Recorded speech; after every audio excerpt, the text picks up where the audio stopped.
उत्तम जी, आपका स्वागत है। आपको भजन गाना है, पहले मैं प्रार्थना बोलता हाँ, हूँ। मैं गा लूंगी आचार्य जी। मिलके बहुत अच्छा लगा, आश्रम की व्यवस्था भी अच्छी, बहुत अच्छा लगा मिलके आश्रम में।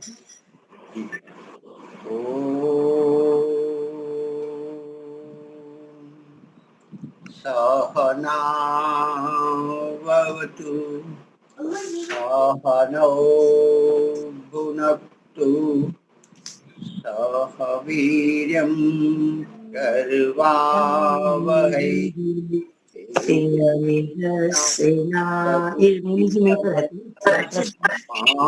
विद्विषावहै। ओम शांति शांति। सबको सादर नमस्ते जी। नमस्ते सभी को, अपना सादर नमस्ते। अपना माइक बंद करो सीमा जी। हाँ जी। वैदिक प्रज्ञा व्याख्यान माला में आप सभी का स्वागत है। पहले आचार्य उत्तम जी आप एक भजन लीजिए, बाद में भानुबेन आप लेना जी। सभी को सादर नमस्ते जी। थोड़ा बीच में टाइल्स की आवाज आ सकती है। नमस्ते आचार्य जी। नमस्ते क्योंकि घर का कार्य चल रहा है, इसी बीच मैंने आपको ज्वाइन किया है। तो एक ईश्वर भक्ति का भजन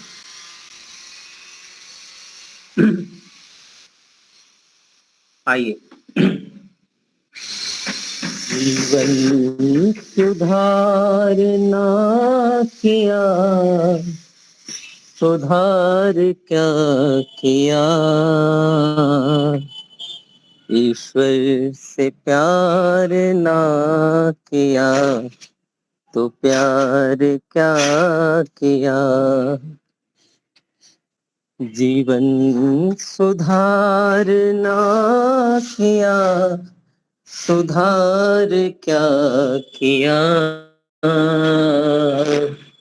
ईश्वर से प्यार ना किया तो प्यार क्या किया। ईश्वर से प्यार ना किया तो प्यार क्या किया। कहते हैं मानव योनियों में श्रेष्ठ योनि है, कहते हैं मानव योनियों में श्रेष्ठ योनि है। बाकी है लाखों योनियां, ये ज्येष्ठ योनि है। इतना विचार ना किया, विचार क्या किया,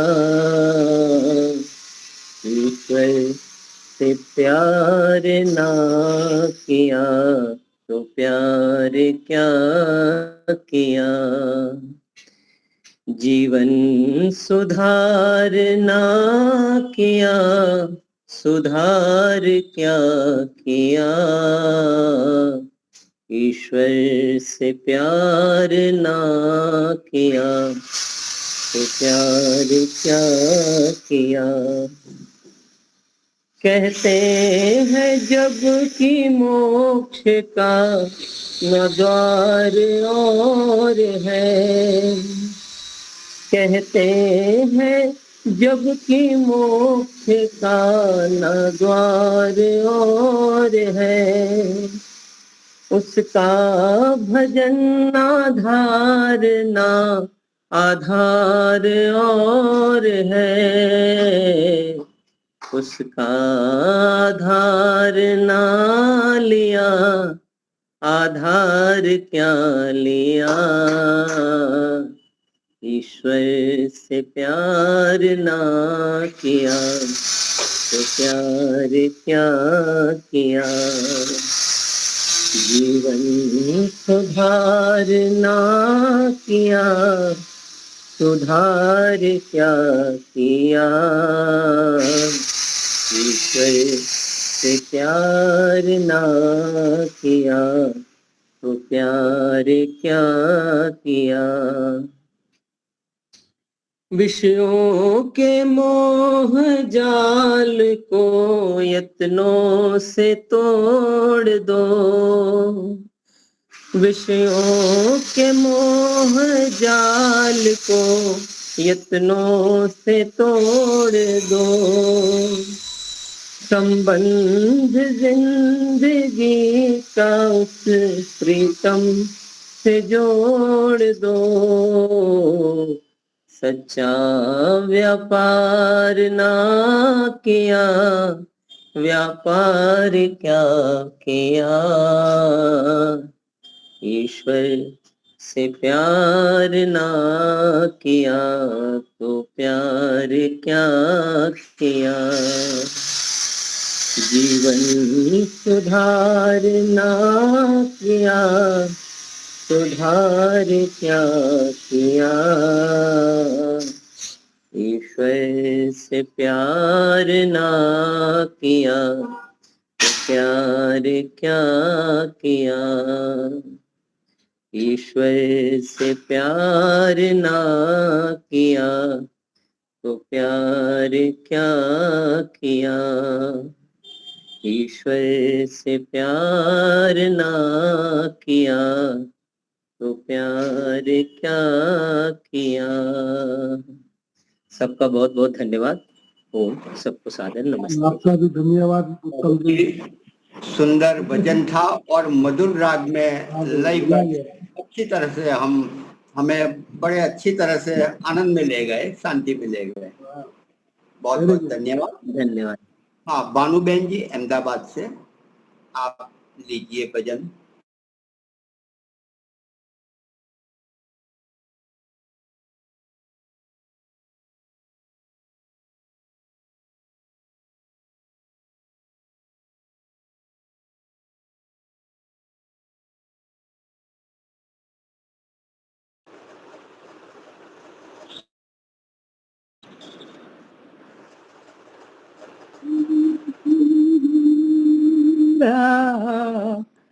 कौन बनेगा तो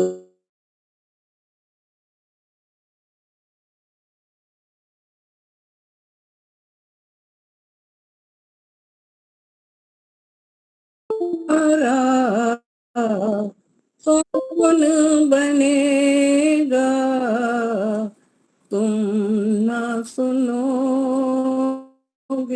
तो कौन सुनेगा। आ गया तेरे दर पे सुनाई हो जाए जिंदगी से दुखों की विदाई हो जाए। एक नजर कृपा की डालो मानूंगा एहसान मानूंगा एहसान।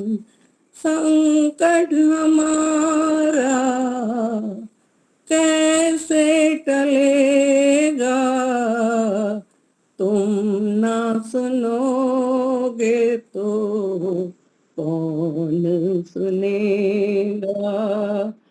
तुम ना सुनोगे तो कौन सुनेगा। पानी है सर के ऊपर मुसीबत अड़ पानी है सर के ऊपर मुसीबत अड़ गई है। आज हमको तुम्हारी जरूरत पड़ गई है। आज हमको तुम्हारी जरूरत पड़ गई है। अपने हाथों से हाथ पकड़ लो मानूंगा एहसान मानूंगा एहसान। साथ हमारे कौन चलेगा तुम ना सुनोगे कौन सुनेगा। तुम न सुनोगे तो कौन सुनेगा। गिरते को क्या गिराना प्रभु इतना बताओ। गिरते को क्या गिराना प्रभु इतना बताओ। मजा तो तब आएगा उसे आकर उठाओ। मजा तो तब आएगा उसे आकर उठाओ। अब तो बिगड़ी बात बनाओ इसमें तुम्हारी शान। इसमें तुम्हारी शान। बिगड़े हुए को क्या बिगड़ेगा। तुम न सुनोगे तो कौन सुनेगा। तुम न सुनोगे तो कौन सुनेगा। साथी हमारा कौन बनेगा। तुम न सुनोगे तो कौन सुनेगा। तुम न सुनोगे तो कौन सुनेगा। धन्यवाद मुनि जी समय देने के लिए। बहुत सुंदर, बहुत सुंदर। बहुत ही सुंदर। तो अभी समय हो चुका है, तो मैं आचार्य रमेश दर्शनाचार्य जी को मैं निमंत्रित करता हूँ। व्यवहार बानु अपना जो विषय चल रहा है तो उनको आगे बढ़ाए आचार्य रमेश जी।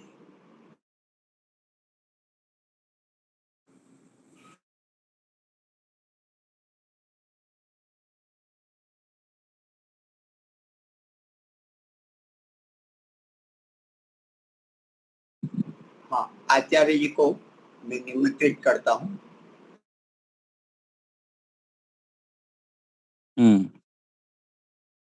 सभी को सादर नमस्ते। नमस्ते जी। नमस्ते नमस्ते आचार्य जी। नमस्ते आचार्य जी। नमस्ते नमस्ते आचार्य जी। नमस्ते आचार्य जी।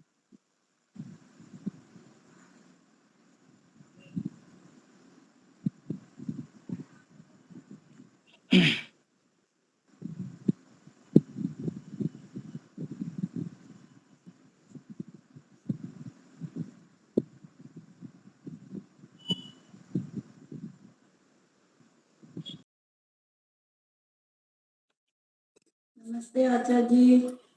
नमस्ते आचार्य जी। सभी को नमस्ते। नमस्ते आचार्य जी।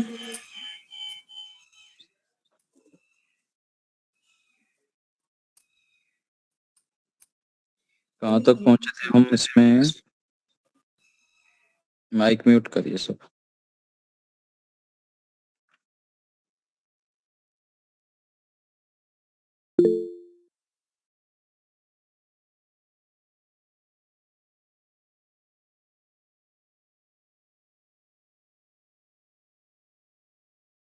पर ओम का उच्चारण करते हैं।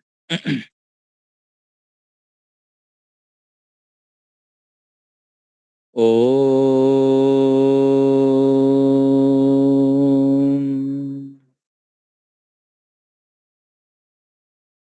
इस समय हम व्यवहार भानु ग्रंथ के आधार पर कुछ चर्चा करते हैं। आज एक विषय व्यवहार भानु के साथ साथ लेंगे कि ऐश्वर्य प्राप्ति। हम सभी लोग ऐश्वर्य को प्राप्त करना चाहते हैं और शीघ्र प्राप्त करना चाहते हैं। ऐश्वर्य अर्थात ज्ञान, विद्या, बल, धन सभी हमारे पास हो। प्रातःकालीन मंत्र में भग शब्द आता है कई बार, लगभग 10-12 बार, है ना। तो परमात्मा हमको ऐश्वर्यशाली बनाना चाहते हैं और ऐश्वर्यशाली होने के लिए ही जन्म दिए हैं। और ये ऐश्वर्यशाली बनना, ऐश्वर्य प्राप्त करना हमारा जन्म सिद्ध अधिकार है। हम ऐश्वर्यशाली बनने के लिए ही जन्म हुए हैं, ना कि मरे मरे जीना। ऐश्वर्य हमारे पास बहुत सारे हो, धन का भी हो, ज्ञान का भी हो, बल का भी हो, हमारे पास बहुत सारे जनबल भी होना चाहिए। जब हमारे पास ज्ञान बल होगा, धन का बल होगा और जन भी हो हमारे साथ, लाखों करोड़ों व्यक्ति हमारे पीछे खड़े हो, तब जाके समाज राष्ट्र में हम कृण्वंतो विश्वम आर्यम कह सकते हैं और पूरा विश्व को आर्यत्व में गढ़ सकते हैं, युक्त कर सकते हैं। परमात्मा ने सृष्टि को आर्यों के लिए दिए हैं और हम क्या कर रहे हैं?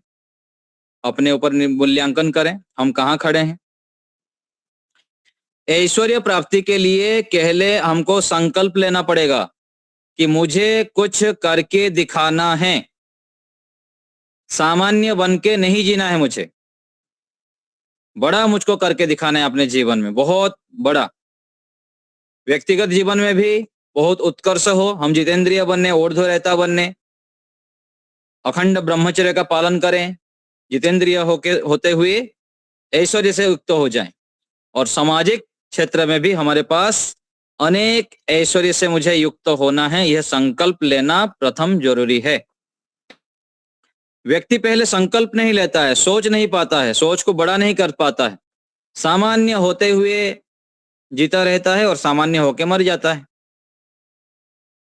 कोई साधन किसी के पास अच्छे साधन हो, उसका यदि प्रयोग ना करे तो क्या होगा? दूसरे बार वो व्यक्ति को साधन देंगे क्या? नहीं देंगे, छीन लेंगे।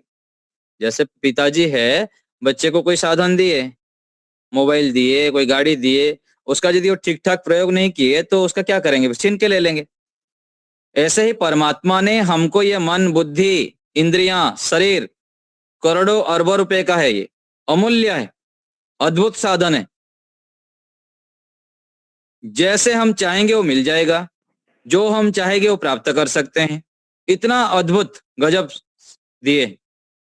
तो पहले अपने अंदर यह विश्वास हमको गढ़ना है कि मैं ऐश्वर्य को प्राप्त करूंगा और पूर्ण ऐश्वर्यशाली बन के ही रहूंगा और मैं बन सकता हूं, सकती हूं। ऐसे दृढ़ निश्चय जब हम करते हैं फिर आगे गति होती है। तो हमें ऐश्वर्यशाली बनना है और ऐश्वर्य को प्राप्त करने के लिए क्या करना पड़ता है? चुनौतियों को सामना करना पड़ता है, अच्छे अच्छे कार्यों को बढ़ चढ़ करके करना पड़ेगा। नहीं करेंगे तो प्राप्त नहीं करेंगे, बड़े बड़े रिस्क उठाना पड़ता है, घर में, परिवार में, समाज में। यदि आपको ऐश्वर्य प्राप्त करना है तो नया नया योजना बनाएं, क्रिएटिव सोच, क्रिएटिव माइंड हो हमारा, एक्स्ट्रा ऑर्डिनरी, कुछ विशेष करने के लिए आगे बढ़ना पड़ेगा। और आगे बढ़ेंगे तो चुनौतियां आएंगे, अवश्य आएंगे। जो भी आज बड़ा किए हैं समाज राष्ट्र में, उनके जीवन में चुनौतियां आया है और हमें भी यदि कुछ ऐश्वर्य को प्राप्त करना है तो चुनौतियों को सामना करना पड़ेगा। इसके लिए तैयार रहना है, तैयार रहना है। और ऐश्वर्य प्राप्त करना है तो जो भी ऐश्वर्य प्राप्त करना चाहते हैं उनको हर समय सामने रखें, केंद्रित, अपने लक्ष्य के प्रति केंद्रित रहने वाला व्यक्ति ही बड़ा ऐश्वर्य को प्राप्त करता है और कुछ दिखाता है करके। और ऐसे व्यक्ति को ही लोग सलाम करते हैं। जमी सलाम करे, आसमां सलाम करें, करो काम की सारा जहां सलाम करें। ऐसे हमको करके दिखाना है और हमारे अंदर परमात्मा ने सामर्थ्य दिए हैं। जब हम ईश्वर भक्ति से युक्त होते हैं, ईश्वरीय गुणों को अपने जीवन में लाते हैं तो हम सामान्य नहीं रह जाते हैं। बड़ों का संग करेंगे तो आप बड़े बन जाएंगे। यदि आप सामान्य हैं तो मान के चलिए हमारा संगति बड़ा नहीं हुआ है, और बड़ा संगति लगातार करते जाएंगे तो अवश्य ही बड़ा बनेंगे, पक्का बनेंगे। तो हमें बड़ा संगति करना है, अपने लक्ष्य पर केंद्रित होना है, लक्ष्य पर केंद्रित होना है। और कुछ बातों को हमें छोड़ देना होता है। यदि हम कुछ करना चाहते हैं तो कुछ बातों को हमें छोड़ना पड़ेगा। क्या छोड़ना पड़ेगा? जो हम अपने विषय में गलत मान्यताएं बना के बैठे हैं उसको छोड़ना पड़ेगा। हमारे विषय में क्या गलत मान्यताएं हम बिठा के रखे हैं? लिखिए, 5 गलत मान्यताएं हम बिठा के रखते हैं अपने विषय में। पहला है, कोई आएगा मदद करेगा मेरे को। कोई आएगा, यदा यदा ही धर्मस्य ग्लानिर्भवति भारत। कोई भगवान आएंगे संसार में, सृष्टि को रक्षा करेंगे, हमको दुखों से बचाएंगे। तो कभी कोई आने वाला नहीं है। कोई आएंगे, मुझको दुखों से हटाएंगे, मुसीबत से मुझको निकालेंगे बाहर। ये जो मान्यताएं हैं इसको हमें हटाना है। हमको ही नया रास्ता गढ़ना है, मुझको ही गढ़ना है, ऐसे संकल्प करना पड़ेगा। और दूसरा, अगर मैं फेल हो गया तो हर समय ऐसे ही, यदि चुनौतियां कुछ आगे काम करने के लिए आगे बढ़ेंगे तो फिर बोलते हैं जी फेल हो गया तो, हार गया तो, हानि हो गई तो, पहले से ही सोच के रख देंगे। यदि ऐसे सोचेंगे तो कोई आप बड़ा ऐश्वर्य को प्राप्त नहीं कर सकते हैं, जीवन में बड़ी उपलब्धि को प्राप्त नहीं कर सकते हैं। चुनौतियों को सामना करना पड़ता है, फेल को डरना नहीं पड़ता है। तो ऐसा सोच को हटाना है। फेल हो गया तो ऐसा नहीं सोचना है, हार गया तो नहीं, विजयी होऊंगा, विजयी होऊंगा। कोई भी कार्य शुरू करते हैं या तो जीतते हैं या तो सीखते हैं। नुकसान नहीं होता है, हार नहीं होता है।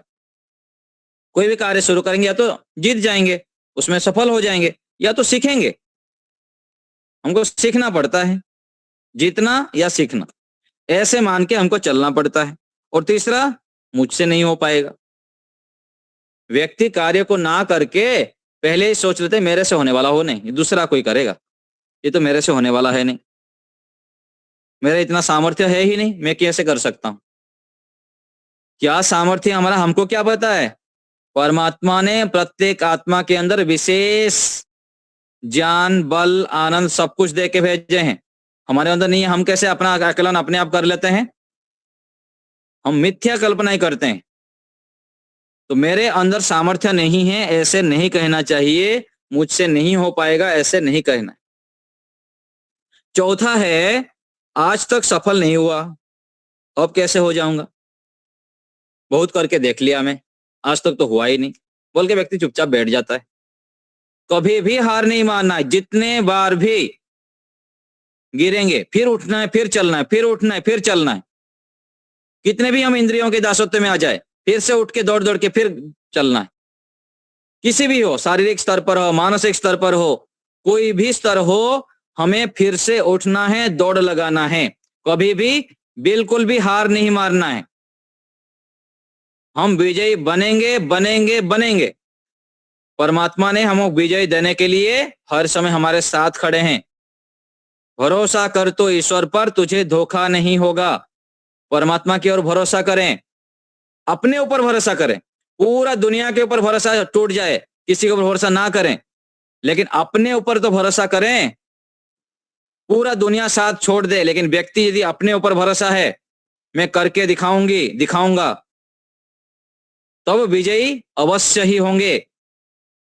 और सारे विरोधी, सारे जितने हमारे टांग खींचने वाले थे, वही आपके सहयोगी बनेंगे, वही आपको फूलमाला डालेंगे।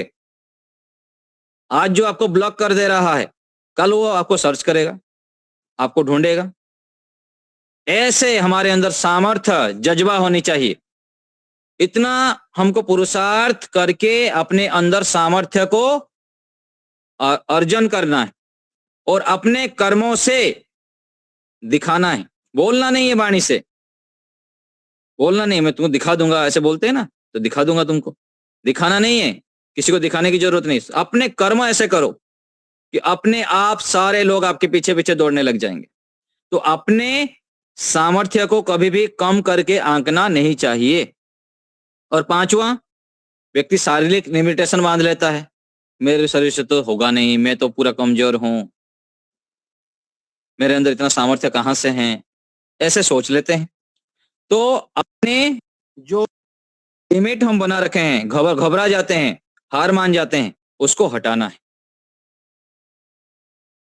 तो अनेक गलत मान्यताओं को हम पाल के रखते हैं, इन मान्यताओं को हमें हटाना पड़ेगा, बार बार हटानी पड़ेगी। तो 5 बातें बताया, लिख लिया आप लोग सब। पहला क्या था? कोई आएगा हमें मदद करेगा, जो हमें मुसीबत से निकालेगा, ऐसे सोचते हैं। ऐसे नहीं सोचना है, उसको हटाना है। दूसरा, अगर मैं फेल हो गया तो, हार गया तो, घाटा हो गया तो, पहले से ही सोच लेते हैं, तो करते रहते हैं। तीसरा, मुझसे नहीं हो पाएगा, मेरे में सामर्थ्य नहीं है, ऐसे नहीं सोचना है। मैं बहुत सामर्थ्यशाली हूं, बहुत ऐश्वर्यशाली हूं, परमात्मा ने मुझे बहुत सामर्थ्य दिए हैं। और चौथा, आज तक सफल नहीं हुआ, अब कैसे हो जाऊंगा।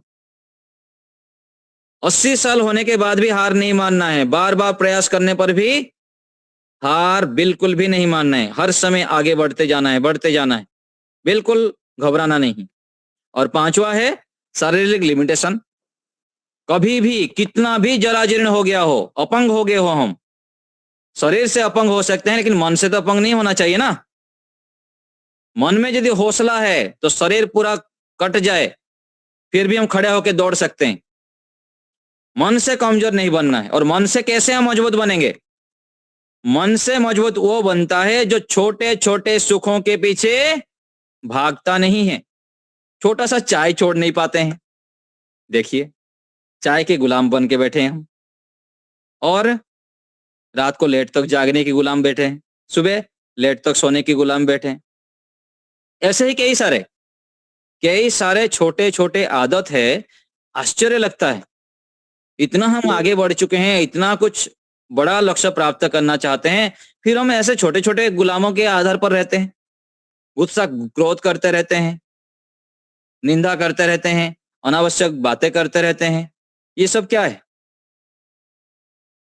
यदि कुछ बड़ा ऐश्वर्य को प्राप्त करना है तो इन सब चीजों को छोड़ें। अरे वीर हैं हम, संकल्प करके देखिए, परमात्मा से सामर्थ्य मांगिए। कैसे आप नहीं कर पाएंगे? क्यों नहीं कर पाएंगे? अपने को दीनहीन, दुखी, दरिद्र क्यों मान रहे हैं हम? मैं बताया ना, भारत में, विश्व में जागृत महापुरुषों की आवश्यकता है, जो जागा हुआ हो, जो एक एक पल समाज के लिए, राष्ट्र के लिए, विश्व के लिए जीता हो, परमात्मा के लिए जीता हो। ऐसे हम क्यों नहीं बन रहे हैं? परमात्मा ने सब सामर्थ्य दे रखे हैं, भारत भूमि में हम जन्म हुए, फिर मरे मरे जीना, ये तो कायरों के काम है। इतना सारा हमारे पास वेद है, शास्त्र है, श्रेष्ठ ऋषि मुनि लोग हैं, महान गुरु, आचार्य, सन्यासी, विद्वान सब हमारे पास उपलब्ध हैं। क्यों घनघोर तपस्या नहीं करते हैं? उग्र तपस्या क्यों नहीं कर रहे हैं हम? अखंड जप करें, अखंड तप करें, बड़ा बड़ा यज्ञ करें, दान करें, परोपकार करें, दया करें, गायों की सेवा करें, फिर देखिए कैसे सामर्थ्य जागेगा नहीं आपके अंदर। कौन रोकेगा तुमको? कोई भी नहीं रोक सकता। मन इंद्रियों के दासत्व में जी रहे हैं, शरीर के दासत्व में जी रहे हैं, घुटना दर्द, सिर दर्द, ये दर्द, वो दर्द, ये क्रोध आ जाता है, हताश निराश हो जाते हैं हम। हताश निराश क्यों होना? हर समय उत्साहित क्यों नहीं रहते हैं आप? हम रह सकते हैं हर समय उत्साहित। हर समय हमारे अंदर उत्साह, उमंग, पराक्रम, शौर्यता, धैर्यता होना चाहिए। कभी भी उदास नहीं होना है। क्यों उदास होना? उदास होना हमारा स्वभाव नहीं है, हम पूर्ण हैं। हम हर समय आनंद उत्साह से युक्त रह सकते हैं। क्या उपाय ढूंढिए, जब उपाय ढूंढेंगे तो मिलेगा उपाय। जो व्यक्ति धर्माचरण करता है, निरंतर पुरुषार्थी होता है, एक एक सेकंड का सदुपयोग करता है, वह व्यक्ति सदा उत्साहित रहता है। जो समाज, राष्ट्र के लिए जीता है, विश्व के लिए जीता है, दूसरों के लिए जीता है। हम दूसरों के लिए जिए, हम दूसरे के लिए जिए। जो दूसरे के लिए जीता है वो मनुष्य नहीं रह जाता है, वो देवता बन जाता है, वो ऋषि बन जाता है, वो महापुरुष बन जाता है, वो महामानव बन जाता है। हमें ऐसे बनना है, हमारे अंदर सामर्थ्य है। हम अपने आप को जाने। क्यों नहीं जान पाते अपने आप को? क्यों तपस्या नहीं कर रहे हम? क्यों मेहनत से घबरा रहे हैं? क्यों समय का बर्बाद करते हैं? हम सामान्य नहीं हैं, हम अपने आप को तो महान बनाना ही है। साथ साथ पूरा विश्व को जगाना है, पूरा समाज राष्ट्र के लिए बड़ा बड़ा कार्य करना है, और हम कर सकते हैं और करना है, ये विश्वास अपने अंदर जगाएं। फिर देखिए कैसे नहीं होगा। ज्ञान प्राप्त करें, बल प्राप्त करें, तो हमें बहुत आगे बढ़ना है। तो ऋषि लोग हमें इसी को ही तो सिखाते हैं कि जागो जागो जागो, तो एक बार जागो जागो, तो जाग जाएं हम, उत्तिष्ठत जागृत, हम जागें, विद्वानों के पास जाएं, खूब तपस्या करें, खूब यज्ञ करें, खूब परोपकार सेवा करें, अपने कर्तव्य कर्मों को ईमानदारी से करें। फिर हमारे प्रतिभाओं को हम निखार सकते हैं, निखार सकते हैं। हम सामान्य नहीं हैं, परमात्मा हमारे पिता है, इतने बड़े सृष्टि के पिता जब हमारे साथ हैं, फिर हम ऐसे रहें, गरीब रहें, ये शोभा नहीं देता है। तो हमको ऐश्वर्यशाली बनना है, बहुत बड़े बड़े ऐश्वर्य के सिद्धि हम प्राप्त करें, ज्ञान से भी, बल से भी, धन से भी, और पूरा हमारे पास संगठन भी हो। संगच्छध्वम संबद्धध्वम संभो वनांसि जानताम। घर में, परिवार में, समाज में हमारे पास टीम हो बड़ा बड़ा, तब हम क्या होगा, हम असुरों को पराजित कर सकते हैं। आंतरिक असुरों को भी पराजित करना है और बाह्य असुरों को भी पराजित करना है। उसके लिए चाहिए जितेंद्रियता, शूरवीरता, ऊर्ध्वरता बनना पड़ेगा। छोटे छोटे सुखों के पीछे भागेंगे तो ऊर्ध्वरता कैसे बनेंगे? ऐसे हमको दृढ़ संकल्प, बड़ा संकल्प लेके चलेंगे तो हम ऐश्वर्य से युक्त हो जाएंगे, महान ऐश्वर्यशाली बन जाएंगे हम। तो हमें ऐसे आगे बढ़ना है, बड़ा सोचना है, बड़ा लक्ष्य लेके चलना है, बहुत मेहनत करना है। मेहनत ही हमारा स्वभाव बन जाए, कभी भी आलस्य, प्रमाद, निराशा हमारे पास आए भी ना, फटक भी ना पाए, डरे हमसे। इतना हम सत्वगुण से प्रतिष्ठित हो जाएं, सत्वगुण से युक्त हो जाएं, ऋतंभरा प्रज्ञा से युक्त हो जाएं, योग के अंगों का अनुष्ठान करें। योगांग अनुष्ठानात अशुद्धि क्षय ज्ञान दीप्ति ही अविवेको ख्याते है। जब हम यम नियम आदि का पालन करते हैं, तपस्या करते हैं, तो अविवेको ख्याति, ज्ञान की पराकाष्ठा में पहुंच जाते हैं। निरंतर लगे रहें, सतु दीर्घ काल निरंतर, लगातार जब हम लगे रहेंगे तो ऐश्वर्य से युक्त हो जाएंगे, जरूर होंगे हम। यह विश्वास अपने मन में रखें। चलिए व्यवहार भानु ग्रंथ को थोड़ा देखते हैं। तो मनुष्यपन किसको कहते हैं ये हम देख लिए थे, आगे बढ़ते हैं। आगे प्रश्न है, प्रश्न है। आचार्य जी पेज नंबर कौन सा है? पेज नहीं है इसमें, अलग अलग पुस्तक है, ये तो दूसरा प्रकाशन है। अच्छा अच्छा, ठीक ठीक। एक श्लोक है, संतुष्ट भार्यया भार्या भर्त्रा तथैव च, श्लोक है ये मनुस्मृति का। उसके आगे प्रश्न है, मनुष्यपन किसको कहते हैं। उसके आगे जो प्रश्न है, इसमें कहा गया मनुष्यपन किसको कहते हैं, वो बताए हैं। जितने मनुष्य से भिन्न प्राणी हैं, उन लोग बलवान को डराते हैं, निर्बल को डराते हैं। लेकिन मनुष्यपन क्या है? दूसरों पर दया करना, परोपकार करना, दान करना, करुणा वात्सल्य आदि से युक्त होना। तो इसके आगे प्रश्न कर रहे हैं, क्यों जी? सर्वथा सत्य से तो कोई व्यवहार सिद्ध ही नहीं हो पाएगा। देखो, व्यापार में सत्य बात कह दे तो किसी पदार्थ का विक्रय ही नहीं होता है। हार जीत के व्यवहार में भी मिथ्या साक्षी ना खड़े करें तो हार जाए, इत्यादि हेतुओं से सब ठिकानों की सत्य भाषण आदि कैसे कर सकते हैं? बोलते ना लोग, सत्य बोलेंगे तो कैसे चलेगा। बाबा रे बाबा, सत्य बोल के लाखों लोग आज जी रहे हैं। आपको पता नहीं, आप झूठों के साथ जो बैठे हैं, अपने बुद्धि को संकुचित करके रखे हैं, इसलिए अपने आप को मान के रखे हैं कि झूठ बोलने से नहीं चलेगा। चलेगा, सत्य बोलने से बिल्कुल आप महान बन सकते हैं। कोई भी व्यापार करें, दौड़ दौड़ के लोग आएंगे, क्यों नहीं आएंगे? अपने ऊपर विश्वास नहीं है। चलो देखिए, उत्तर देखिए। यह बात बहुत मूर्खता की है, महामूर्खता की है। जैसे किसी ग्राम में एक लाल भुचक्कड़ रहता था कि जिसको 500 ग्राम वाले महापंडित और एक गुरु मानते थे। 500 गांव वाले महापंडित मानते थे। एक रात में किसी राजा का हाथी उसी ग्राम के समीप होकर कहीं स्थानांतर को चला गया था। उसके पक्के चिन्ह जहां तहां मार्ग में बने रहे थे। उनको देख के खेती करने हारे ग्रामीण लोगों ने परस्पर पूछा कि भाई ये किसका खोज है? सबने कहा कि हम नहीं जानते। फिर सबकी सम्मति से लाल भुजक्कड़ को बुला के पूछा किया कि तुम्हारे बिना कोई भी दूसरा मनुष्य इसका समाधान नहीं कर सकता, कहो ये किसके पक्ष का चिन्ह है। जब वो रोया और रोकर हंसा, तब सबने पूछा कि तुम क्यों रो रहे हो, क्यों हंसे। तब वह बोला कि जब मैं मर जाऊंगा तब ऐसी ऐसी बातों का उत्तर बिना मेरे कौन दे सकेगा, और हंसा इसलिए कि इसका उत्तर इतना सहज है। सुनो। लाल भुजक्कड़ कहा, जो जंगल में हिरण होता है वह किसी जंगली मनुष्य की चक्की के पाटों को अपने पगों में बांध के कूदता चला गया है। तब सुनकर सब लोगों ने वाह वाह बोलकर उसको धन्यवाद दिया और बोले कि तुम्हारे सदृश पृथ्वी में कोई भी पंडित नहीं है कि ऐसी ऐसी बातों का उत्तर दे सके। जब वो लाल भुजक्कड़ ग्राम की ओर आता ही था, इतने में एक ग्रामीण की स्त्री ने जंगल से बेर लाके जो अपना लकड़ा छप्पर के खंबे को पकड़ के खड़ा था उसको कहा कि बेटा बेर ले। तो उसने हाथों की अंजलि बांध के बेरों को ले लिया, परंतु जब छप्पर की थूनी हाथों के बीच में रहने से उसका मुख बेर तक नहीं पहुंचा, तब लड़का रोने लगा। लड़के को रोते देखकर उसकी माँ भी रोने लगी कि हाय रे, मेरे लड़के को खंबे ने पकड़ लिया रे। तो उसका बाप सुनकर आया और रोने लगा, हाय, थूनी ने मेरे लड़के को सचमुच पकड़ लिया।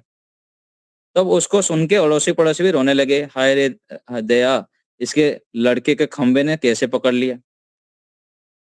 तो कुछ बेर आदि दे रहे थे तो ऐसे लटक गया होगा, तो बोला कि खंबा पकड़ लिया उसको, है ना, हाथ फंस जाता है कई बार। उसके बिना कोई भी लकड़े को नहीं छुड़ा सकेगा। तो वो एक मनुष्य उसको शीघ्र बुला लाया। फिर उसको पूछा कि यह लड़का कैसे छूट सकता है।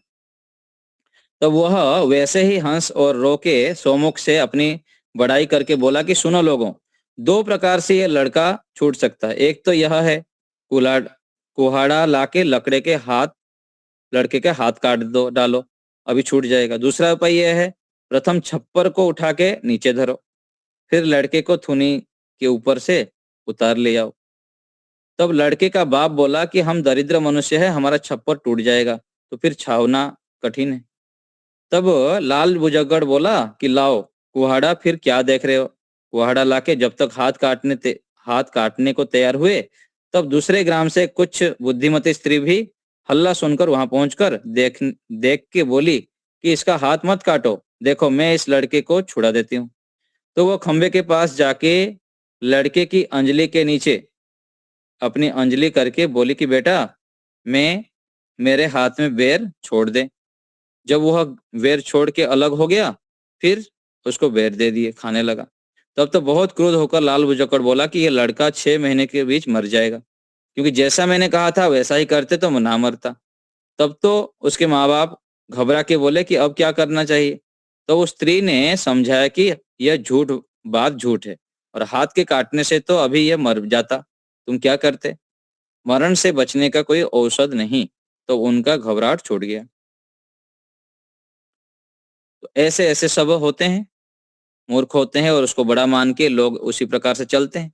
आजकल भी गांव में बहुत सारा ऐसे चलता है। जो व्यक्ति वेदों को नहीं पढ़ते हैं, शास्त्रों को नहीं पढ़ते हैं, है ना, कोई भी कैसे बता दिया, हाथ दिखाते रहते हैं, अंगूठी बांधते हैं, कहीं कहीं जाके भगवान का मन्नत मांगते रहते हैं। उनको क्या कौन समझाए। परमात्मा ने बुद्धि दिए हैं, बुद्धि का प्रयोग नहीं करते हैं। ये क्यों होता है पता है? व्यक्ति के अंदर जो रजोगुण तमोगुण बढ़ जाता है ना, उसकी बुद्धि में काम नहीं करता क्या करना क्या नहीं करना। ना व्यायाम करते हैं, ना प्राणायाम करते हैं, ना यज्ञ करते हैं, ना संध्या करते हैं, ना धर्माचरण से पैसा कमाते हैं। खान पान भी ठीक नहीं है, प्याज लहसुन चटपटा क्या क्या अभक्ष्य खाते रहते हैं। तो ऐसे खाने पर बुद्धि में ना पूरा ताला लग जाता है। समझ में आ रही है? बुद्धि पूरा लॉक हो जाता है, उसको खोलना चाहिए कोई तो तोड़ना पड़ता है पूरा। तो ऐसे व्यक्ति क्या करते हैं, कृपा जो चल रहा था ना एक बार, कृपा हो जाएगा, हरी चटनी खा लो, लाल चटनी खा लो। ये क्यों ऐसे व्यक्ति आज भी कहीं कहीं जाते रहते हैं लोग, वहां जाऊंगा तो मेरा ठीक हो जाएगा, ये हो जाएगा, वो हो जाएगा। अरे कुछ नहीं होगा, कर्म ठीक करें ना। हम कर्म को ठीक नहीं करेंगे, पुरुषार्थी नहीं बनेंगे, धर्म उपाय से कर्म नहीं करेंगे और उल्टी मान्यताएं लेके चलते रहते हैं।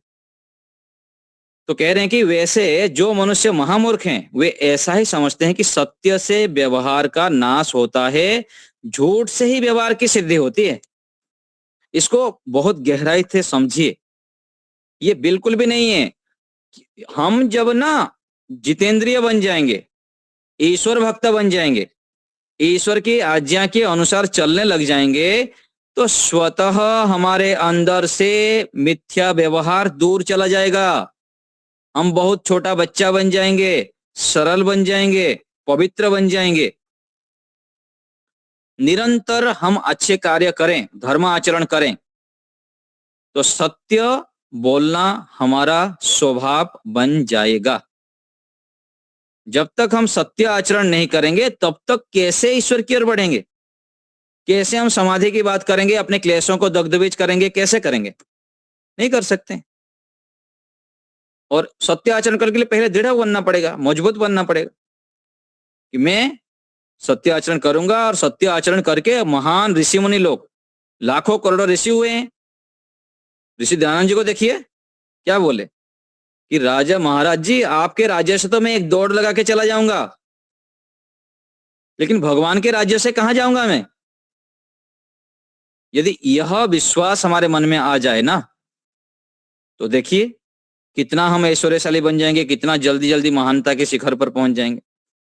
ये विश्वास बनाएं, और विश्वास आएगा जितेंद्रियता से। इंद्रियों के दासत्व में यदि जिएंगे तो काम नहीं बनेगा, पुरुषार्थी बनना पड़ेगा।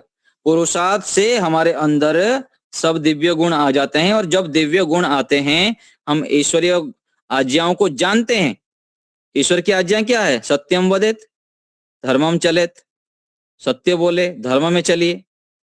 तो ये जो मान्यताएं हैं, ये सब झूठे पाठ हमको पढ़ाया गया है, बार बार पढ़ाया गया है, कई बार पढ़ाया गया है। हर समय ऐसे सुनते सुनते हम ऐसे बन जाते हैं। तो समस्या क्या है पता है? समस्या यह है कि हम मूर्खों के बीच में रहते रहते अपने आप को मूर्ख मान लिए, सामान्य व्यक्तियों के बीच में रहते रहते हम अपने आप को सामान्य मान लेते हैं। मनुष्य का स्वभाव है, महापुरुषों के साथ रहेगा तो महापुरुष बन जाएगा, चोरों के साथ रहेगा तो चोर बन जाएगा। ऐसी स्थिति है। इसलिए कहा जाता है संगति, हर समय हम महान संगति में रहें। पुस्तकों को अपना मित्र बनाइए, महापुरुषों के जीवनी को पढ़िए, बार बार पढ़िए। हमारे पास हजारों पुस्तकें होनी चाहिए, ऋषिकृत पुस्तक होना चाहिए, वेद होना चाहिए हमारे घर में, दर्शन होना चाहिए, उपनिषद होना चाहिए, रामायण होना चाहिए, महाभारत होना चाहिए हमारे पास। और जब व्यक्ति परोपकार करता है ना, बहुत यज्ञ करता है, रोज यज्ञ करिए, रोज ध्यान करिए, रोज गायत्री मंत्र का जप करें, और पेड़ पौधे भी लगाए करिए। इससे बहुत परोपकार होता है। पेड़ पौधे लगाते हैं, मान लीजिए हम एक पेड़ लगाए और फिर कितने सालों तक वो चलता रहेगा, कितना ऑक्सीजन देगा, जितने दिन तक रहेगा उतना हमको पुण्य मिलता रहता है। तो यथा संभव हमको पेड़ पौधे भी लगाते रहना चाहिए, अधिक से अधिक, जहां जहां जरूरत हो। घर परिवार के आसपास भी लगाएं, और जहां जंगल आदि है वहां भी लगाएं। तो पेड़ पौधे लगाएं, गायों की सेवा करें, अनाथों की सेवा करें। जितना हम परोपकार करते हैं, सेवा करते हैं, दान भावना से युक्त होते हैं, उतना उतना हम निष्कामता की ओर बढ़ते जाते हैं। और जितना निष्कामता हमारे अंदर आता जाएगा, उतना उतना हमारे बुद्धि की जो दिव्य ज्योति है, दिव्य प्रकाश है, जो ज्ञान का आवरण हमारे अंदर ढका हुआ है, यही तो कहा गया ततः क्षीयते प्रकाशावरणम। प्राणायाम करने से, योग के अंगों को अनुष्ठान करने से हमारा जो ज्ञान में अज्ञानता ढका हुआ है वो प्रकाशित हो जाता है, हम प्रकाशमय बन जाते हैं। और फिर इतना सुंदर दृश्य लगता है, पूरा संसार सुखमय दिखता है हमको। आज हमको संसार भी दुखमय क्यों दिखता है? स्वयं भी दुखी, संसार भी दुखी।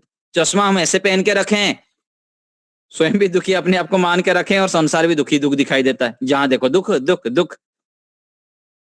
अरे संसार परमात्मा ने बनाए हैं सुख देने के लिए, हमको सुख से पूर्ण करने के लिए। हम स्वयं पूर्ण ही हैं, बस चश्मा चेंज करने की जरूरत है। मेहनती व्यक्ति के लिए, पुरुषार्थी व्यक्ति के लिए, बुद्धिमान व्यक्ति के लिए, परोपकार, सेवा, दया, दान, धर्म आदि से युक्त व्यक्ति के लिए संसार सुख ही सुख है। अपने जीवन को भी वो सुखमय कर देता है, उसके आसपास आने वालों को भी वो सुख से युक्त कर देता है, और पूरा संसार उसको सुख सुख से युक्त दिखाई देता है, समृद्धि से युक्त दिखाई देता है, ऐश्वर्य से युक्त दिखाई देता है। हम अपने आप को ऐसे दिव्य भावनाओं से भरें और दिव्य कर्म करें, हम कर्मशील बने। एक भजन है ना, कर्मशील इंसान तो सदा कर्म कर। कर्मशील बने हम, मन वाणी शरीर से सदैव गतिशील रहें। एक एक सेकेंड, एक एक मिनट, एक एक घंटा, एक एक दिन हमारा ऐश्वर्य से युक्त हो। आज इतना मेहनत करें कि कल हमारा उससे अच्छा हो, 15 दिन बाद हमारा और भी अच्छे सिद्धि बने, धन के क्षेत्र में भी, बल के क्षेत्र में भी, ज्ञान के स्तर पर भी निरंतर हम आगे बढ़ें। उद्यानम ते पुरुषः न अवयानम। उद्यान करें, निरंतर पुरुषार्थ पुरुषार्थ पुरुषार्थ जीवन बनाएं।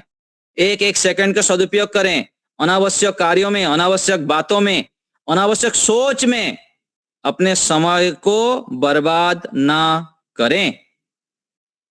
हर समय अच्छा सोचें, बड़ा सोचें और श्रेष्ठ सोचें, सबका हित सोचें। और चश्मा कैसे लगाना है? गुण दृष्टि। सबके गुणों को देखें, गुणों को देखें, गुणों को देखें, सबको, सबके अच्छाई को देखें, श्रेष्ठता को देखें। संसार में जहां भी जहां डालना है दृष्टि, सबके गुण हमको दिखाई दे, ऐसे हम चश्मा पहन ले। ऐसे चश्मा पहनने से लाभ क्या होगा? गुणों को देखेंगे, गुण को देखेंगे तो हम भी गुणवान बन जाएंगे, बहुत गुणों से युक्त हो जाएंगे। हो जाएंगे क्या, ये भी तो समस्या है। हम गुणवान है ही, हम गुणवान हैं, बलवान हैं, धनवान हैं, प्रज्ञावान हैं, ऐश्वर्यशाली, सब कुछ हमारे अंदर है, बस पहचानने की दूरी है। और ये पहचान कब आएगा?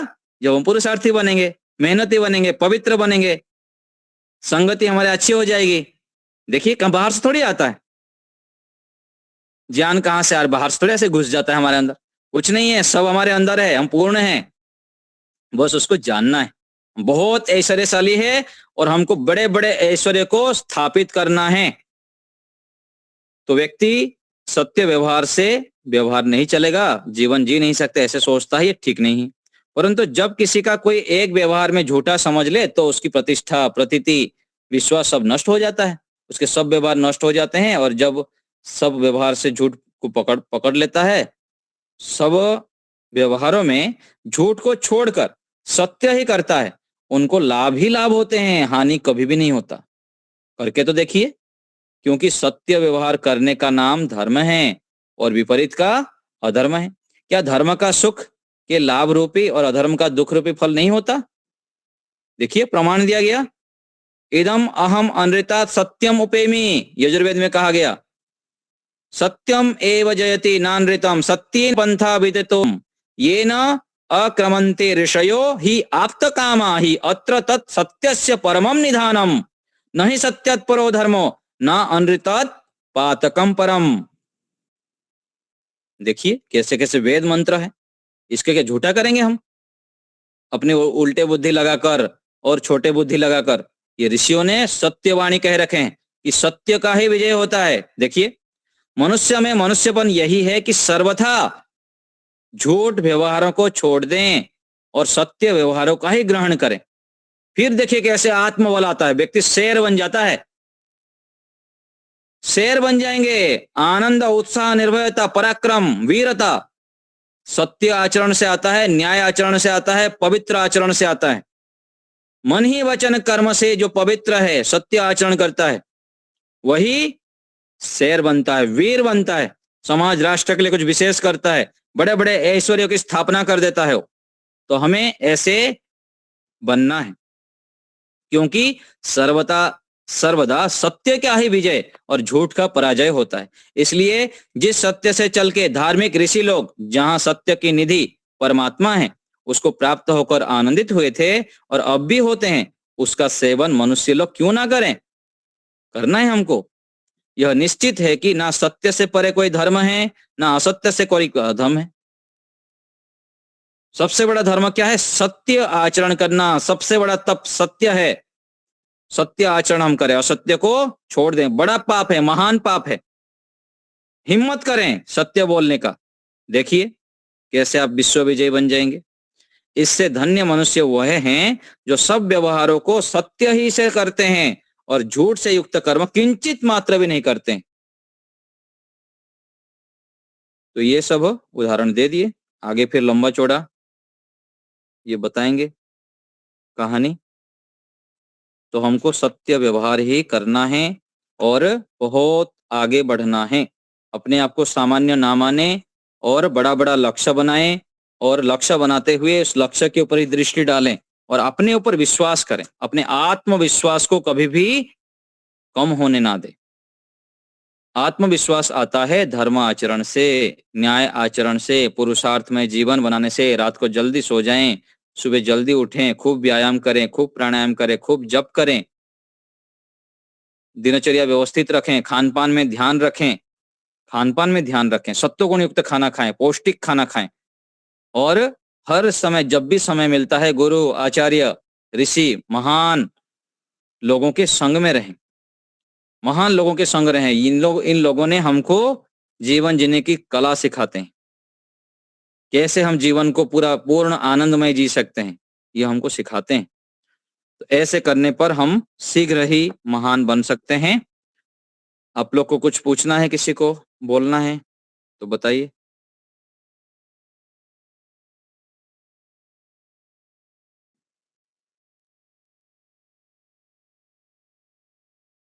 सुखमय है, पुरुषार्थी के लिए, मेहनती के लिए सुखमय है, और जो आलसी है, प्रमादी है, उसके लिए दुखमय हो जाता है। संसार में देखिए ऋषि दो जगह पर जो ऋषियों की दृष्टि है ना, संसार दुखी दुख है, ये एक दृष्टि है। यदि हम दुख दुख दुख दिखेंगे, इसका दिखने का मतलब क्या है? दुखी होकर मरना, ऐसा नहीं तो नहीं है ना। दुख दिखने का मतलब है इस दुख से परे जो अनंत सुख है उसको प्राप्त करना है, ये इसका तात्पर्य होता है। ऋषि लोग जो हमको दुख दुख दुख दिखाते हैं उसका तात्पर्य यही है कि क्योंकि उपलब्धि की दृष्टि से ना सुख तो है अधिक, अज्ञानता के कारण व्यक्ति दुख, अज्ञानता के कारण उस सुख को अज्ञानता के कारण जब भोगता है तो उसमें दुख चिपक जाता है ना। तो जब हम ज्ञान पूर्वक विचार करेंगे तो सुख परमात्मा ने दिए हैं यहाँ पर, लेकिन उस सुख में जब फंसेंगे तो दोष युक्त है। इसीलिए ऋषि लोग बार बार दुख दिखाते हैं कि दुख देखो, इसमें सुख तो है, लेकिन दुख दृष्टि जब तक नहीं करोगे, सुख करोगे तो फंसोगे। क्योंकि जन्मों जन्मांतर यही करके तो आप चल रहे हो, खाने में, पीने में, देखने में, छूने में, सब चीजों में सुख सुख सुख करते करते करते उसमें फंसते जा रहे हो। तो इसीलिए हमको ऐसे दृष्टि करना है कि परमात्मा ने सुख दिए हैं, बहुत सुख दिए हैं, लेकिन उस सुख के पीछे जो 4 प्रकार के दुख छिपा हुआ है उसको भी देखना है। लेकिन सुख यदि हम ज्ञान पूर्वक प्रयोग करेंगे तो सुख ही सुख है। ज्ञान तो प्राप्त करो। जो ज्ञानी व्यक्ति है इसके लिए यहाँ संसार में सुख ही सुख है। सुखी सुख मतलब क्या है?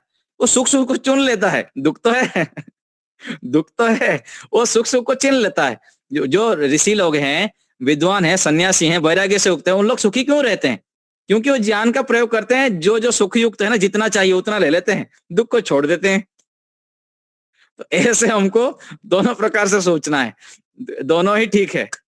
दृष्टि यदि ठीक ठाक हो गया तो सुखी सुख चुन लेंगे, और दुखी दुख की दृष्टि इसलिए रखना है क्योंकि हमको इन चीजों में फंसना नहीं है, और इनसे, इस दुख से आगे जो परम तत्व है, मोक्ष है, ईश्वर की उपलब्धि है, उसको यदि प्राप्त करना है तो दुख दृष्टि हमको बनानी पड़ेगी।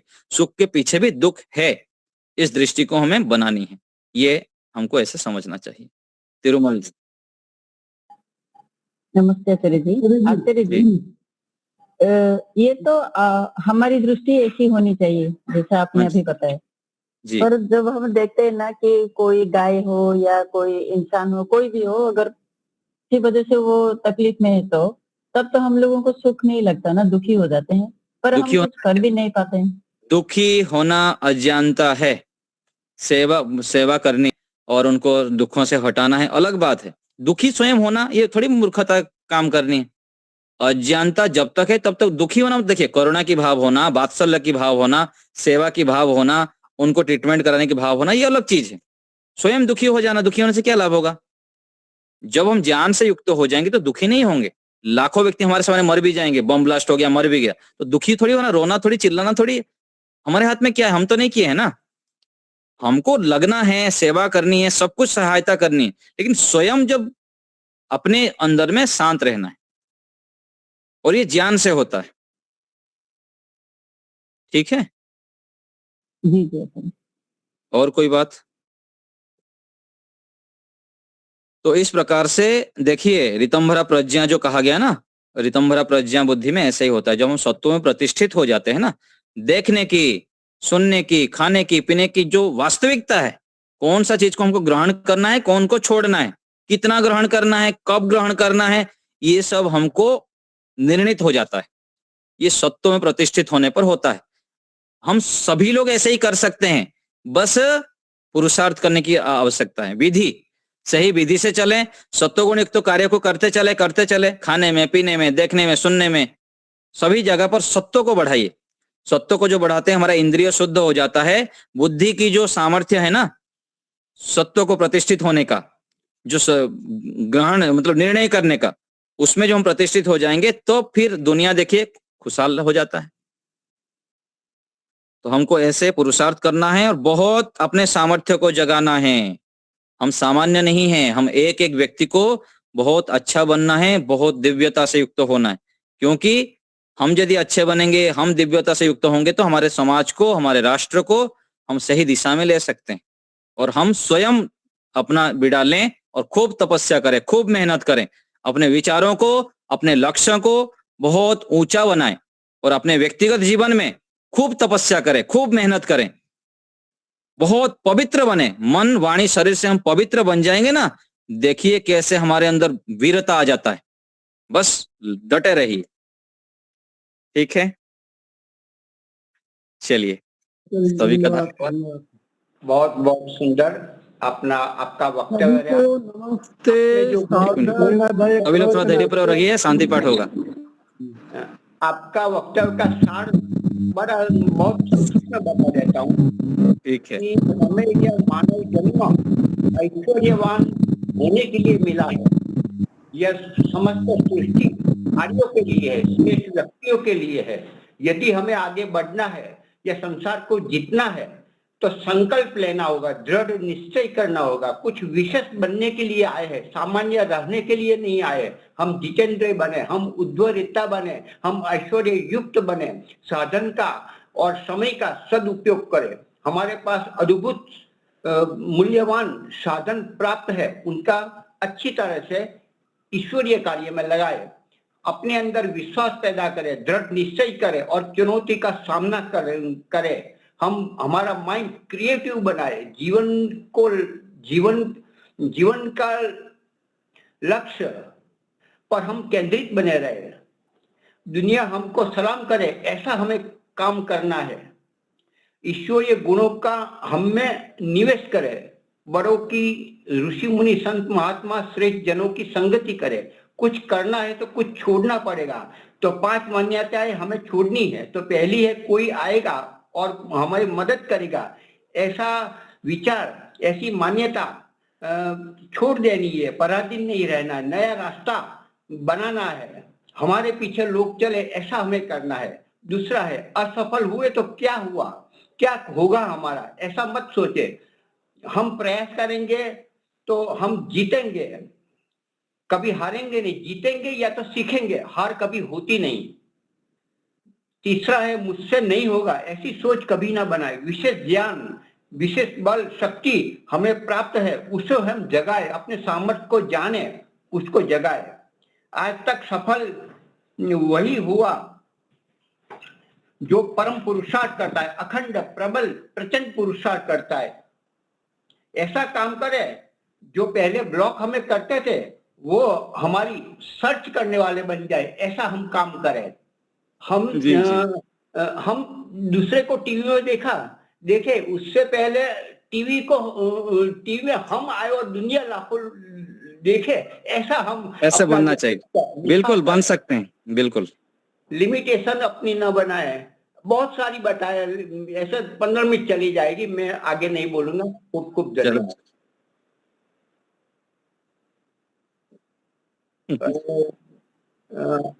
मुनि जी का धन्यवाद, बहुत अच्छे हमारे कक्षा में ऐसे ही बहुत सारे हैं, पूरा कक्षाओं को लिख लेते हैं।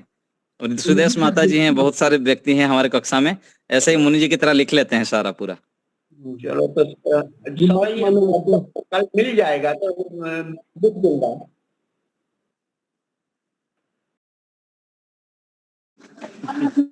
और आश्रम में आप लोग की आशीर्वाद है, प्रतिदिन आप लोग की आशीर्वाद है, ईश्वर की कृपा है और ऋषि मुनियों के हम परंपरा के पथिक हैं। हमारे गुरुजन लोग इतने महान है तो हमको सामान्य नहीं रहना है। एक बार वाह वाह भाई वाह। देश का नहीं विश्व का नेतृत्व लेंगे। अभी आपकी उम्र बढ़ती है, आप आगे बढ़ेंगे। मई में सबके सब वहाँ पहुंचे रहेंगे। कर्म होंगे इनसे आचार्य जी सबको निवेदन करो, मई में सबके सब लोग वहाँ पहुंचे, अधिक से अधिक लोग। चलो बहुत बहुत धन्यवाद। मैं रख दूंगा, पतंजलि गया था भोजन का में रख दूंगा। हाँ बढ़िया, उसको टाइप कर दीजिएगा जी। हाँ बिल्कुल, सीधा मोबाइल से करता हूँ, अपनी तो आदत है, लेकिन बहुत अच्छा, जरूर। बहुत अच्छा। धन्यवाद। शांति पाठ करता हूँ। ओम द्यौ शांति निरंतर शांति